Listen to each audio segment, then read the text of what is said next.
Bah, sur cet aspect, justement, comme tu disais, Pierre, accompagner le PMI, c'est vrai que en ce qui concerne le PMI France, comme tu le sais, c'est l'un des 5 plus grands chapitres au monde. Dans ce contexte-là, comment vois-tu les contributions que pourrait apporter le PMI France? Écoute, alors si je commence un peu par la situation de la France, de l'Europe en particulier, c'est vrai qu'on est dans une situation qui est particulièrement difficile en Europe. Alors moi, je fais pas partie des gens qui pensent que le départ du UK c'est une bonne nouvelle pour l'Europe. Moi, je pense que c'est quand même, bon, ça simplifie un peu, mais c'est quand même, ça crée une sorte de déséquilibre et puis ça affaiblit quand même l'Europe, honnêtement, par rapport à ce qu'elle était avant. On a une polarisation de la société qui existe dans beaucoup de pays, hein, qui n'est pas limitée à l'Europe, mais c'est vrai qu'en Europe, quand on voit, je sais pas, la situation en Italie, celle même en Suède, bon, en France et en Allemagne, on a un équilibre un peu instable, mais on voit quand même là aussi une polarisation des extrêmes qui sont de plus en plus proches du pouvoir et qui vont sans doute à un moment ou à un autre l'être. Donc nous, on a connu ça un peu aux États-Unis aussi, hein, donc on voit les conséquences de cette fracture sociale en fait, et tout ce que ça crée comme difficulté, comme désunion. Et je pense qu'une organisation comme PMI, justement, elle doit transcender ça. Je pense que ce qui nous unit chez PMI est beaucoup plus fort que ce qui nous divise, et c'est très important. Euh, on est un facteur, je pense, de cohésion. Bon, chacun peut avoir son opinion politique, chacun peut avoir sa vision du monde, mais on a, je crois, on a des valeurs qui sont communes, on a des ambitions qui sont communes, et ce que vous faites sur le terrain, c'est extrêmement critique.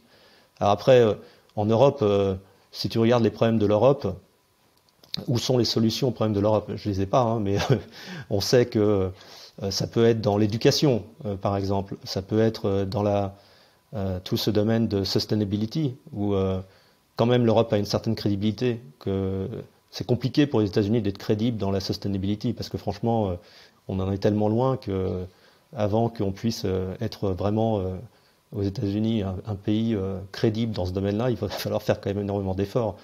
Euh, mais il y a un problème essentiel dans la sustainabilité, c'est la réduction du coût du green premium, hein, donc c'est opérer d'une manière plus sustainable. Alors c'est pas que l'environnement, mais en général ça coûte plus cher et il faut innover pour réduire ce coût. C'est essentiel, sinon jamais on arrivera à réduire un peu enfin à améliorer notre situation de manière durable. Il faut que les pays qui sont les moins riches puissent accéder à des manières de se développer qui sont sustainable, à un coût qui n'est pas le coût actuel. Et ça, cette innovation-là, elle doit venir des pays développés. Ça, c'est la dette qu'on a vis-à-vis du monde, en fait, dans les pays développés. Et je pense que l'Europe a une certaine avance, une motivation, une crédibilité pour faire ça. Je pense que c'est vraiment un des avenirs de l'Europe.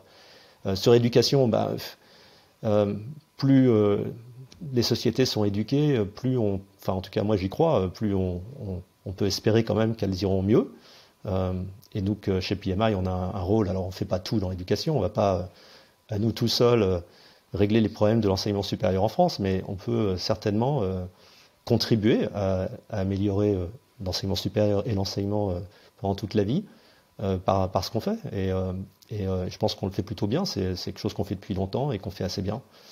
Et enfin, il y a, je dirais, la digitalisation de l'économie. Donc c'est un truc où les Européens et les Français en particulier sont plutôt bons.